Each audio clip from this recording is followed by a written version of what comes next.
তুই খারা, আমার লস করছো না? আমার মোরগের টাকা ফেরত দিবি, আর তোর পিছিয়ে এতদিন যে আমি ইনভেস্ট করছি সব আমার ফেরত দিবি। হাতে কি দেখছেন? সাপের মতন বাইরামু, বাইরে মাইরা ফালামু, তারপরে যে ধান কাটে পালাইতে হয়ে যাবো। আচ্ছা যা।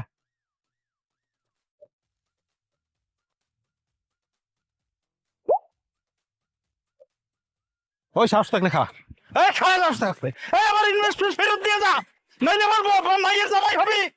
এই খারাপ, তুই খারাপ, এই জামাই খারাপ, তোরে কিছু পাবো না, খারাপ। এই যে আমি ফেলাই দিলাম, খারাপ। এ সাবত দেখছো রে, এত ডর এবার মানুষের লাঠি দেয়। বলো কি, সামাদ নিজে চেয়ারম্যান হওয়ার ইচ্ছা পোষণ করতেছে? তো বিচার কার্যের রাতে তুমি আমার বললো না কেন কথাটা? সেই সুযোগ দিচ্ছেন আপনি আমারে। ওই সামাদ পুরা ইউনিয়ন ডানা নষ্ট করে ফেলাইতেছে। আপনি আপনার ঘরের অবস্থা দেখেন না?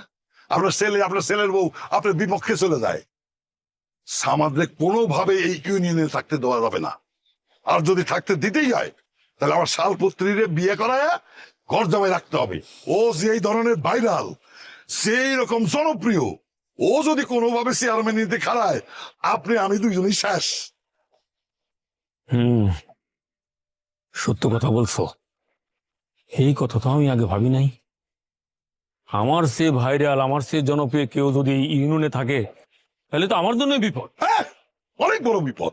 শোনো মেম্বার, তুমি যত তাড়াতাড়ি সম্ভব সামাদের তালাকের ব্যবস্থা করো, আর ওই তোমার শালপতির সাথে বিয়ের ব্যবস্থা করো। জি, খুব তাড়াতাড়ি করতেছি। ঠিক আছে, ওই আমি একটা কাম সেরে আসি। কিরে, দেখলি কিভাবে মলম দিয়ে দিলাম? আসলে আপনার বুদ্ধির তারিফ করতে হবে। আমি বলছিলাম কি মেম্বার সাহেব, মানে বিউটির কি হবে? মানে তালাক হয়ে গেলে পর তো বিউটি একা হয়ে গেল। এ তো পরিষ্কার। সামাদের সাথে বিউটির তালাক হয়ে গেলে তুই বিউটিরে পাবি। সত্যি আছে। আহ, আব্বা, তরমুজটা একটু মিষ্টি হইব। চাচা আসসালামু আলাইকুম। ওয়ালাইকুম আসসালাম। এই শুনলাম তোমার লগে নাকি সামাদ মাস্টারের বিয়ে ঠিক হচ্ছে, তা সতীনের ঘর কি করতে পারবা?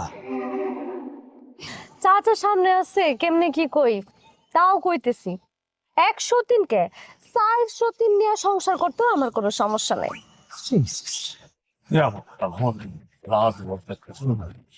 এই, আমি যেন না শুনি তোমার কারণ ওই যে কি সামাদ না কি যেন নাম?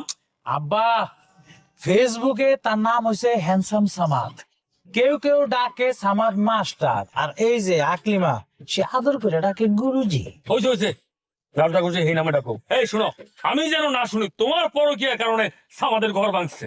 চেয়ারম্যান চাচা, এটা আপনি একটা কথা কইলেন, আমার কারণে কেন গুরুজির ঘর ভাঙবো? এই গুরুজি আর তার বউ বিউটি সারা দিন রাত ঝগড়াঝাটি করতেই থাকে, দিনের মধ্যে একজন আরেকজনের তালাক দেয় 10 বার। এখানেই তো সমস্যা, তালাক তো দেয় না। শুনো, দুই পক্ষের সম্মতিতে তালাক কার্য সম্পন্ন করতে হবে। আব্বা, হ্যাঁ আপনি যা কইতেছেন বুঝা কইতেছেন তো? হ্যাঁ? মানে আপনার যে বড় ছেলে ডাবলু শিকদার, তার স্ত্রী মানে আমার ভাবি, সে যদি জানে যে আপনি এসব তালাক ফালাকের মধ্যে আছেন তাহলে কিন্তু আপনি শেষ। পরে কিন্তু আপনার বিরুদ্ধে আবার দাঁড়াইতে হইব। আর ইউনিয়নের সিংহভাগই কিন্তু তাদের ফ্যান। আর এই ফ্যানদের চাপে আপনি দেখবেন না একদিন আপনার চেয়ার নিয়ে টানাটানি শুরু হয়ে গেছে। কথা তো রুস্তম মেম্বার আমার বলছে না, একটা সিদ্ধান্ত আমার আসতে হবে। শোনো, যাই করো আমার কিন্তু পাপের ভাগি করো না, বুঝছো? শোনেন আচ্ছা তুই একটু বাড়িতে তো মশলা দিয়ে আয়, আমি কামসারে আসি।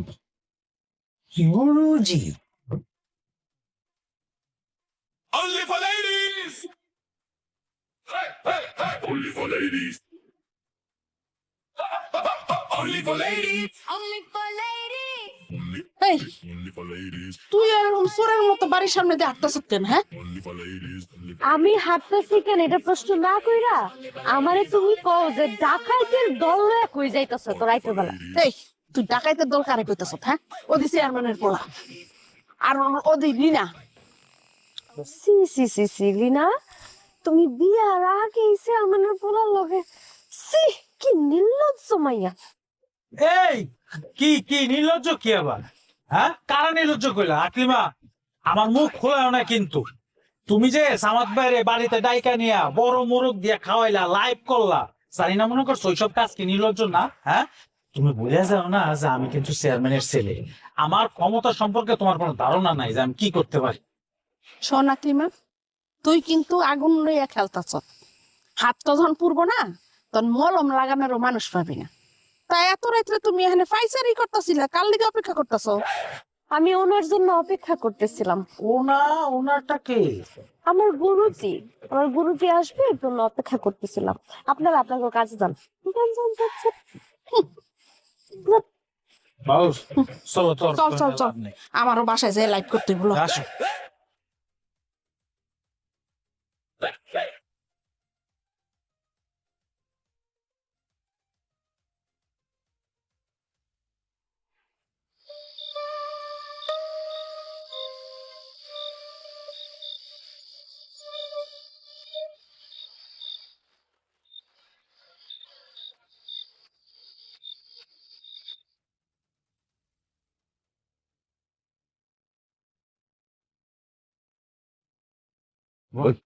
কাটিং মাস্টার,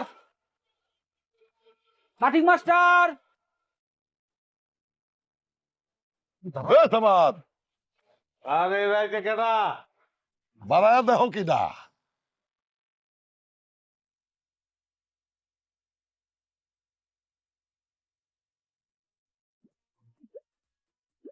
কি হলো সবাই ফজরের আজান দিছে, আপনারা আয়া বলছেন সবাই কি? তুই তো সকাল সকাল কালেকশনে চলে যাস, এই জন্য ফজরের ওয়াক্তে আইছি শুভ কাজটা সম্পন্ন করার জন্য। এখন তোমার আর বিউটির তালাক হবে। কাজী সাহেব, সামাদ আর বিউটির তালাকের কার্যক্রম শুরু করেন। এবার খুশি তো শালপুত্রী জামাই? কেডা আমরা শালপুত্রী জামাই? তুমি যাও চোখে পানি দিয়ে আসো, এখন ঘুম কাটে নাই, আর সারা রাত ধরে কাজ করলে শরীর খারাপ করবে। লেখা শেষ হয়েছে?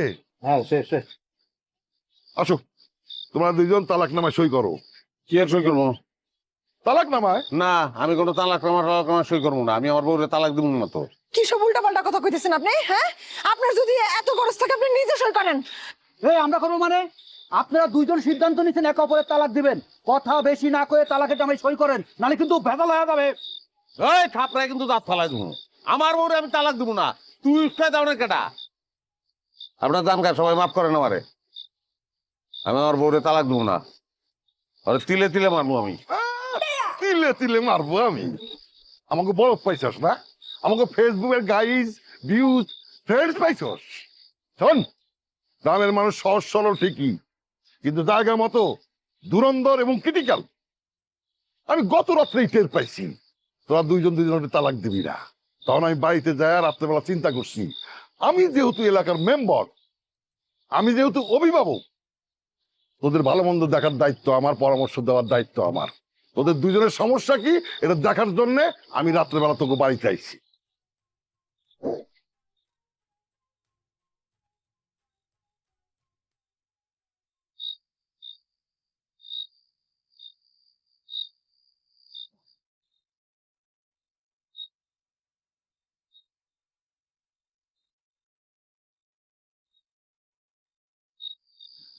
মেম্বার যে শুরু করছে, তো তালাক তো মনে হয় ছাড়বো। হাল ভর্তির লোকে বিয়া না করায় ছাড়বো না। তালাকের কথা যদি মুখেও আনছো তাহলে কোপায়া কুচি কুচি করবো, আর তোমার ওই নাম্বারেও কিন্তু কোপাম। ভাই আমি বলছি কি, হুদু হুদি এত নাটক না করিয়া লাগে তো সব সত্য কথা বললে কি উঠতে পারেন।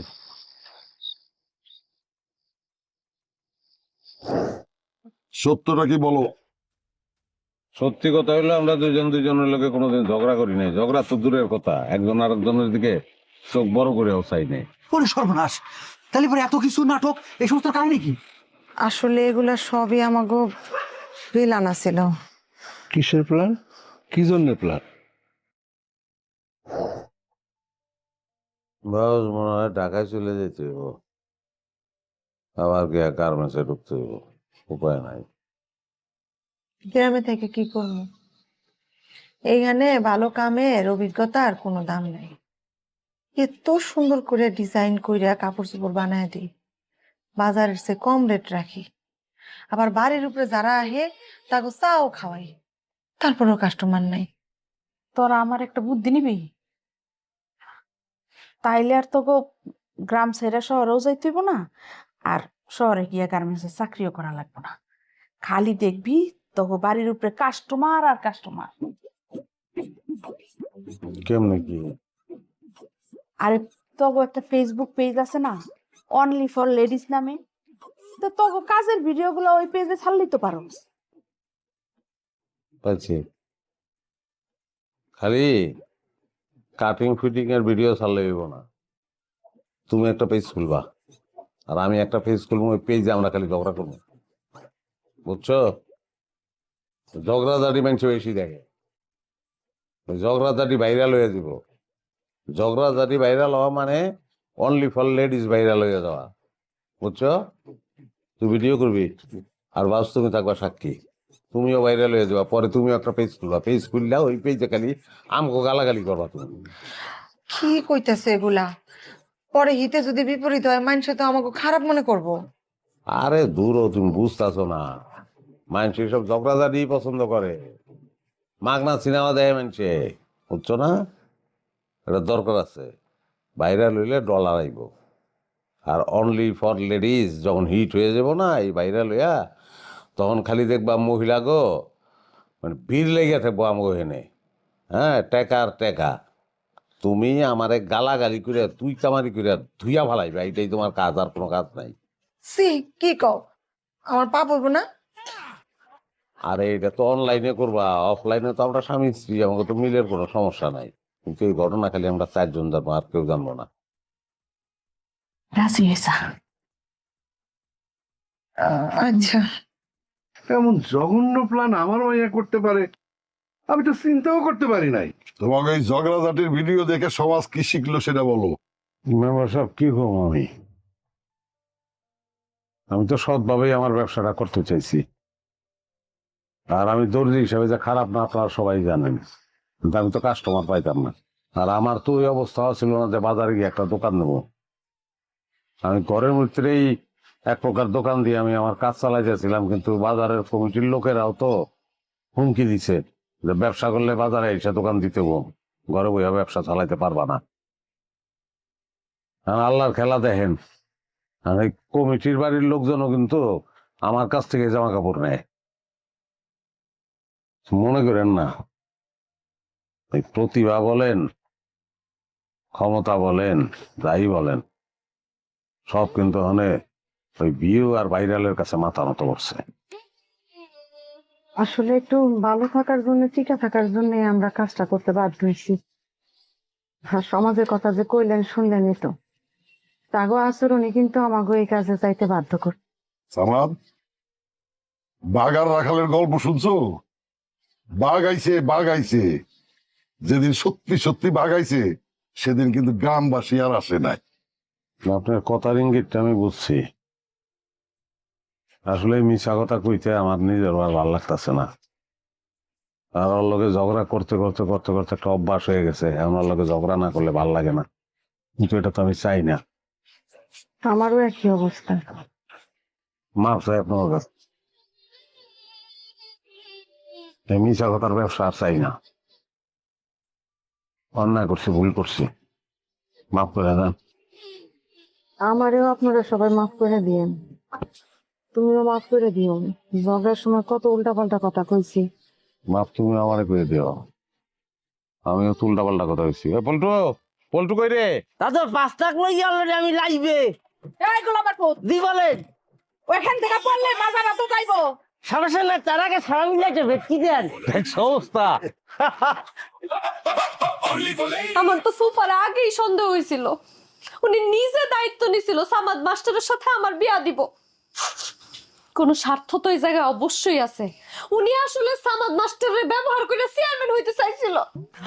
কান্দিস না মা, তুই মা কান্দিস না, সামার তো কপালে নাই রে মা। আর আমি তো চেয়ারম্যান হয়ে গেছিলাম।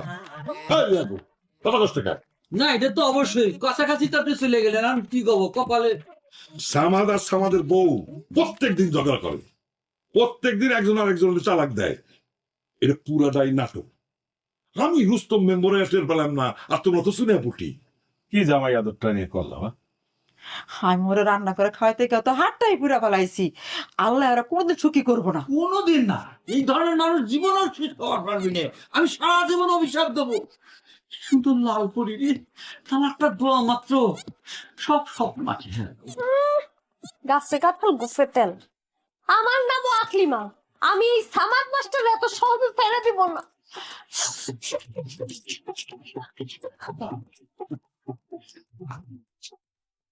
কত স্বপ্ন দেখছিলাম চেয়ারম্যান হবো, টনকে টনকে গম। এই দুঃখে মেম্বার তার গোপটা ফেলাই দিল। কথায় কথায় বড় বড় মুরগি জবাই করছি, জামাই আদর করছি। আমার মুরগির ঘর খালি করে ফেলাইছে ওর জামাই আদর করতে গিয়া।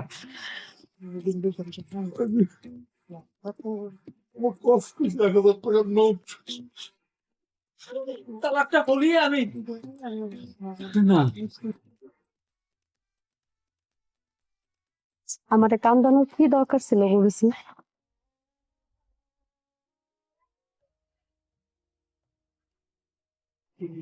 মাফ করে দিস আমাকে বোন।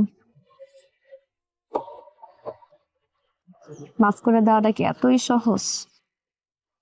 আব্বা আম্মা ফুপায় আমার জোর করে বিয়ে দিল, আমিও বিয়ে করলাম। শ্বশুর বাড়িতে গেলাম, শ্বশুর বাড়ির অত্যাচার সহ্য করতে না পারা আবার বাপের বাড়িতে ফেরত আসলাম। সবাই করলো ডিভোর্স দিয়ে দে, ডিভোর্স দিলাম। তারপর আবার সবাই আমার কাছে মাফ চাইলো। আচ্ছা, সবাই মাফ করে আমি কি পাইলাম? ডিভোর্স। ভাগ্যের কি খেলা, সেই স্বামী সকালে আইসা আমার কাছে মাফ চাইতেছে, সে নাকি আবার আমারে বিয়ে করতেছে। আমি প্রথমে তারে মাফ করতে চাই নাই, কিন্তু পরে ভাবলাম আমি কার জন্য মইনুল রে মাফ করবো না? গুরুজির জন্য। গুরুজি তো আমারে পছন্দই করে না। আমি চাইলে গুরুজির অনেক চাপ দিয়া আপনাকে দুইজনের মধ্যে ডিভোর্সটা করাই দিতে পারতাম, কিন্তু আমি আসলে ওই চেষ্টাটাও করি নাই, বিশ্বাস করেন। কারণ আমি নিজে তো একজন ডিভোর্সি মাইয়া। আমি জানি, খুব ভালোভাবে জানি যে এই সমাজে একটা ডিভোর্সি মাইয়ার মূল্য ঠিক কতটুকু। তার জন্য আমি মইনুলরে মাফ করে দিছি। মাপ শুনে আমাকে করে দাও। আসলে না বুঝা যেটা করছি সেটা অন্যায় লিখছো, মাফ করে দিও মনোল। Only for ladies. Bum bum bum bum bum bum bum bum. Only for ladies. Bum bum bum bum bum bum bum bum. Only for ladies.